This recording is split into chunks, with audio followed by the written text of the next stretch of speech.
पुढच्या महिन्यापासून पहिली वंदे भारत स्लीपर ट्रेन प्रवाशांच्या सेवेत येते। केंद्रीय रेल्वे मंत्री अश्विनी वैष्णव यांनी ही माहिती दिली। ही ट्रेन लांब पल्ल्याच्या मार्गावर सुसाट आणि आरामदायी प्रवास व्हावा यासाठी डिझाइन केली आहे।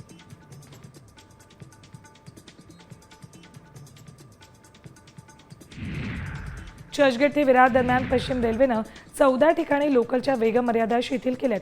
24 एप्रिल ते 25 जुलै दरम्यान या मर्यादांमध्ये बदल केला होता। यामुळे लोकल गाड्यांचा सरासरी वेग वाढणार आहे। प्रवाशांना आपलं नियोजित ठिकाण वेळेवर गाठता येईल।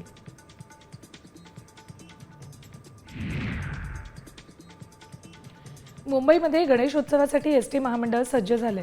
शनिवारपासून मुंबईतून गाड्या सुटणार आहेत। तसंच आतापर्यंत प्रवाशांकडून 50% बसचं आरक्षण पूर्ण झालंय।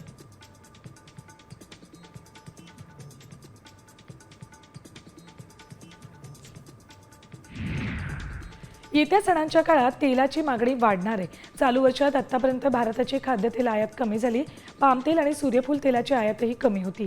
मात्र यापुढे सणांचा काळ असल्यानं तेलाची मागणी वाढेल। राज्य परिवहन विभागानं HSRP साठी दिलेली मुदत संपण्यासाठी केवळ 10 दिवस शिल्लक आहेत। 15 ऑगस्टला मुदत संपते। त्यानंतर कोणतीही मुदतवाढ दिली जाणार नाहीये। तसंच नियमांचं पालन न करणाऱ्यांवर कठोर कारवाई केली जाईल आणि दंडही ठोठावला जाईल।